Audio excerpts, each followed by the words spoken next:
Welcome to the Folktale Project. This is Dan Scholz. Today we're picking back up with the story of Beauty and the Beast. This is the fourth installment in our retelling of the tale from the Blue Fairy book.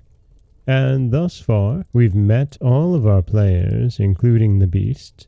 And last we left, the merchant had returned home and told his daughters and sons that one of his daughters would have to return with him. And Beauty has volunteered to go forth, as she has said, "I indeed caused this misfortune, but I assure you I did it innocently. Who could have guessed that to ask for a rose in the middle of summer would cause so much misery? But as I did the mischief, it is only just that I should suffer for it. I will therefore go back with my father to keep his promise." And that is where we rejoin the tale of Beauty and the Beast. At first, nobody would hear of this arrangement, and her fathers and brothers who loved her dearly declared that nothing should make them let her go. But Beauty was firm. As the time drew near, she divided all her little possessions between her sisters and said goodbye to everything she loved. And when the fatal day came, she encouraged and cheered her father as they mounted together the horse which had brought him back. It seemed to fly rather than gallop, but so smoothly that Beauty was not frightened. Indeed, she would have enjoyed the journey if she had not feared what might happen to her at the end of it. Her father still tried to persuade her to go back, but in vain. While they were talking, the night fell, and then, to their great surprise, wonderful colored lights began to shine in all directions, and splendid fireworks blazed out before them. All the forest was illuminated by them, and even felt pleasantly warm, though it had been bitterly cold before. This lasted until they reached the avenue of orange trees, where there were statues holding flaming torches, and when they got nearer to the palace, they saw that it was illuminated from the roof to the ground, and music sounded softly from the courtyard. "The Beast must be very hungry," said Beauty, trying to laugh, "if he makes all this rejoicing over the arrival of his prey." But in spite of her anxiety, she could not help admiring all the wonderful things she saw.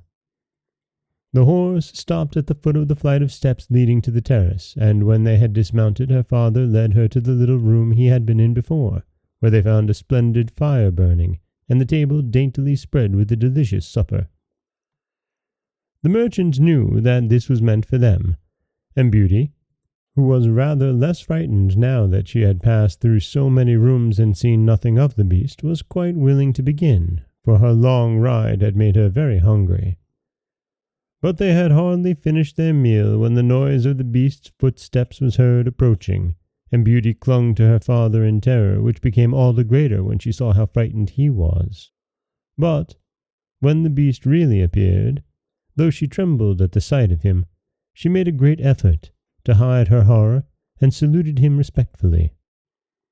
This evidently pleased the Beast. After looking at her, he said in a tone that might have struck terror into the boldest heart, though he did not seem to be angry, "Good evening, old man. Good evening, Beauty." The merchant was too terrified to reply, but Beauty answered sweetly, "Good evening, Beast." "Have you come willingly?" asked the Beast. "Will you be content to stay here when your father goes away?" Beauty answered bravely that she was quite prepared to stay. "I am pleased with you," said the Beast. "As you have come of your own accord, you may stay. As for you, old man," he added, turning to the merchant, "at sunrise tomorrow you will take your departure. When the bell rings, get up quickly and eat your breakfast, and you will find the same horse waiting to take you home.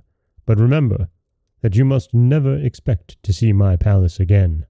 Then, turning to Beauty, he said, "Take your father into the next room and help him to choose everything you think your brothers and sisters would like to have. You'll find 2 traveling trunks there. Fill them as full as you can. It is only just that you should send them something very precious as a remembrance of yourself." And that is the end of part 4. of Beauty and the Beast.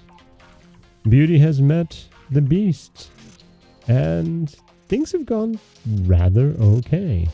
In fact, he's been so kind as to not only provide dinner and breakfast and lodging for both, but also to send home a number of presents to the brothers and sisters of Beauty. This is Dan Scholz for the Folktale Project. Don't forget that you can subscribe to the podcast on Apple Podcasts, Stitcher, Google Play, Overcast, anywhere you'd like to get your podcasts. You can follow us on Twitter at Folktale Project. You can find us on Auto Radio, TuneIn Radio, iHeartRadio, Spotify, anywhere you like to listen. And you can always head over to folktaleproject.com, where you'll find a new story waiting for you every Monday, Wednesday, and Friday. As always, thank you so much for listening.